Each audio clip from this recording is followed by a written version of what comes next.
Vamos a estudiar el tema número 5 dentro de la unidad 3, proposiciones en lenguaje natural y formal. En temas anteriores hemos estudiado las proposiciones simples, compuestas, pero ellas estaban expresadas en un lenguaje formal, es decir, mediante símbolos. Ahora queremos presentarles estas proposiciones en lenguaje natural y cómo podemos traducir a un lenguaje formal. Antes de nada, observemos la definición de lenguaje formal y natural. El lenguaje formal utiliza símbolos y, como no puede ser de otra manera, pues solo transmite un conocimiento. Pero el lenguaje natural transmite información, pero además sentimientos, emociones. Por ende está sujeto a interpretaciones. Por eso es ambiguo, no le sirve para la ciencia. Entonces nosotros en lógica matemática, para trabajar tenemos que a este lenguaje natural transformarlo a un lenguaje formal. Observemos un ejemplo. Aquí tenemos una proposición expresada en lenguaje natural. Dice, no es verdad que 2 es la mitad de 6. Entonces identifiquemos la proposición. 2 es la mitad de 6. Esta proposición naturalmente va a estar asignada a una letra que es de la forma como se ha estudiado anteriormente, ¿no? Por ejemplo, una proposición P. En lenguaje formal, no es verdad que utiliza un símbolo, que es el símbolo de la negación, y la proposición pues es P. Entonces aquí tenemos la negación de P. Esta es la traducción en lenguaje formal de esta expresión que nosotros encontramos en esta parte. Entonces, ¿qué debemos considerar acá? Primero, las proposiciones, ¿no? Las proposiciones. Segundo, los conectivos lógicos. Vamos a ver los pasos para formalizar el lenguaje natural. Son dos pasos que tenemos que seguir. El primer paso es identificar las proposiciones simples y reemplazarlas por letras o asignarles a cada una de estas proposiciones simples letras, que normalmente son las letras P, Q, R, S, T, entre otras, las letras minúsculas. El segundo paso que tenemos que hacer es formalizar. ¿En qué consiste o qué hacemos en esta parte de formalizar?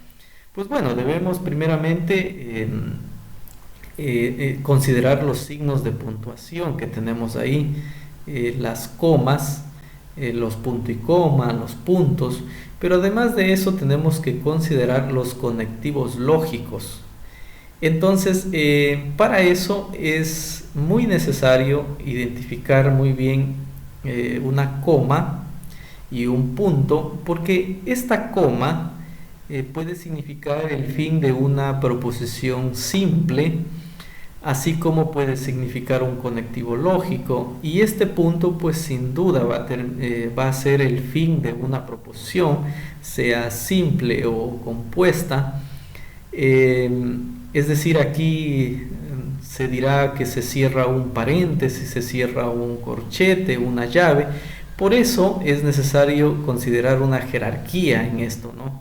La coma será de menor jerarquía, el punto será de mayor jerarquía.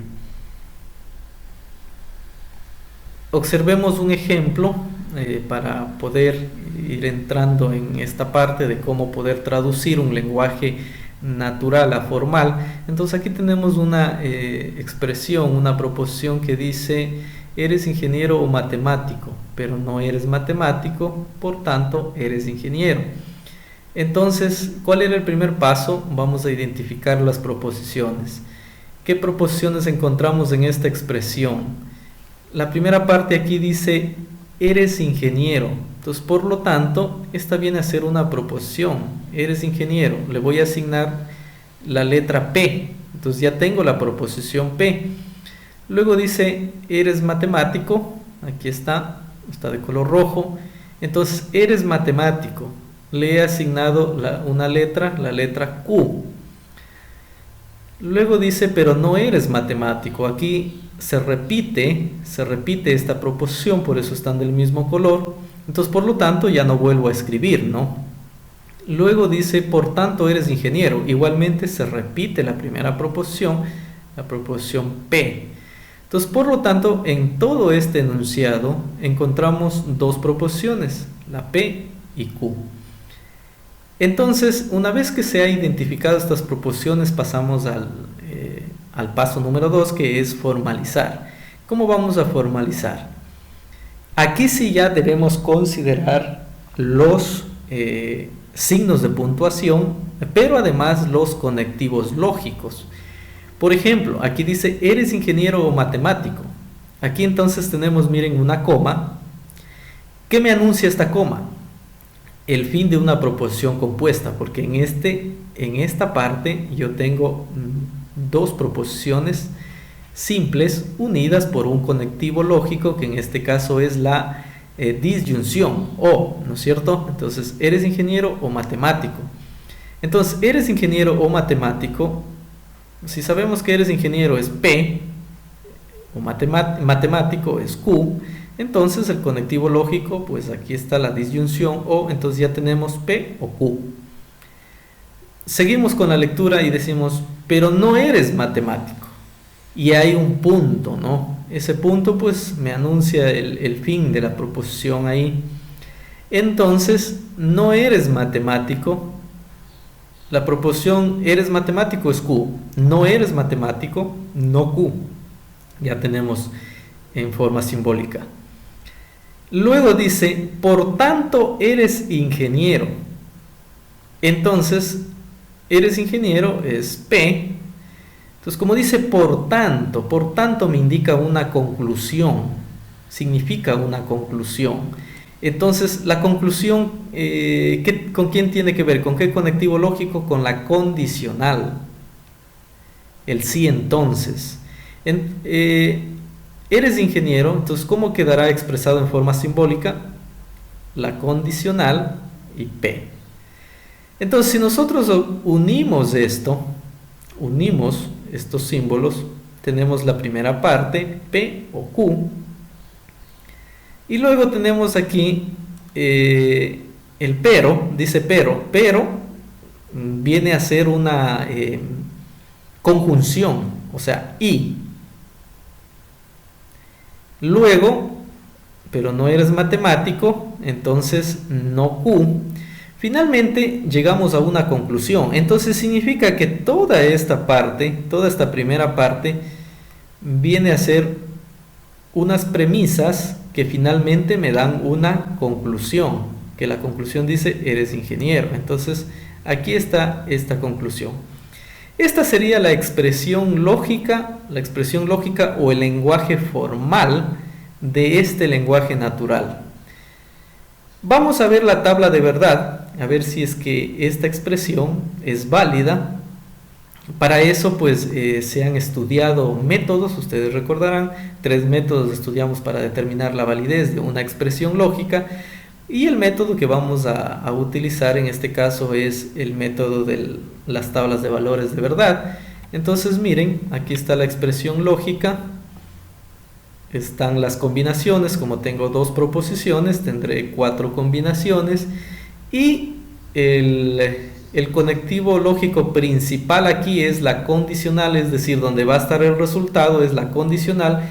Y miren, pues aquí está de azul, podemos observar que esto es una tautología, por lo tanto, estamos hablando de que esa expresión, que ese enunciado que observamos, pues es válido, ¿no?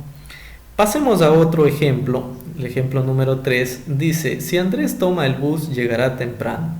Si Andrés no madruga, entonces no alcanzará puesto en el bus. Pero Andrés tomó el bus y alcanzó puesto. Por lo tanto, Andrés madrugó y llegó temprano. El primer paso, identifiquemos proposiciones simples. Aquí tenemos varias proposiciones simples. Andrés toma el bus, proposición P. Andrés llegará temprano, proposición Q. Andrés no madruga, Andrés madruga, proposición R. Andrés alcanzará puesto en el bus, proposición S. Andrés tomó el bus, ya tengo esa proposición, es P, no debo repetirla. Andrés alcanzó puesto, ya tengo esa proposición, es la proposición S. Andrés madrugó, ya tengo, Andrés madruga, es la proposición R, no la vuelvo a repetir. Andrés llegó temprano, ya tengo también, es la proposición Q. Por lo tanto, tengo 4 proposiciones simples. Ahora, estas proposiciones simples naturalmente están unidas, están formando proposiciones compuestas, ¿no es cierto? Entonces, para eso vamos a formalizar. Aquí tenemos una condicional. Dice, si Andrés toma el bus. Miren, yo les decía que esta coma puede significar el fin de una proposición simple. Sí, exactamente, aquí termina una proposición simple. Y miren, este punto es el final de una proposición compuesta, porque todo este texto que tengo aquí es una proposición compuesta porque ya tengo 2 proposiciones y están unidas mediante el conectivo lógico de la condicional, porque aquí dice sí. Entonces aquí hay una causa-efecto, ¿no? Al momento en que yo observo esto de causa-efecto, entonces me doy cuenta enseguida que se trata de una condicional. Si Andrés toma el bus, llegará temprano. No es de preciso leer, que se encuentre la palabra entonces para decir, ah, no, solo ahí se trata de una condicional. No. Si Andrés toma el bus, llegará temprano. Aquí tenemos. Si P, entonces Q. Aquí hay un punto. Un punto seguido. Si Andrés no madruga, entonces no alcanzará puesto en el bus. Tengo otra condicional. Pero, ¿cómo separo estas 2 proposiciones? Siempre las proposiciones van a estar separadas por un conectivo lógico. Entonces, la separación de estas 2 proposiciones compuestas, porque la de acá también es compuesta, la separación de estas 2, este punto seguido de aquí, implica que es una conjunción, o sea, y. Entonces acá dice, si Andrés no madruga, entonces no alcanzará puesto en el bus. Entonces, no, si no R, entonces no S. Pero, a ver, ya les dije anteriormente, pero reemplazaba ¿qué? A un conectivo, en este caso, y, ¿no es cierto? Pero Andrés tomó el bus, P, y aquí tengo la conjunción, alcanzó puesto, S. Alcanza puesto es S. Aquí hay un punto seguido. Entonces significa que aquí termina todo esto, toda esta parte, todas estas proposiciones compuestas que encontramos acá, termina hasta aquí. Para darnos una conclusión, porque dice por lo tanto, nos da una conclusión. Por lo tanto, Andrés madrugó, es R, y llegó temprano, es Q. Entonces miren, ¿dónde va a estar el conectivo lógico principal? Aquí, en la condicional. Aquí va a estar el resultado. Si nosotros elaboramos la tabla de verdad para esta expresión lógica, nos vamos a dar cuenta que es una tautología, o sea, toda esta expresión es válida. Lo digo porque ya probé en las tablas de verdad. No les puedo presentar aquí porque es bastante extensa, tengo 4 proposiciones, por lo tanto voy a tener 16 combinaciones, pero les invito a que ustedes prueben en su cuaderno y van a observar que esta expresión es una tautología.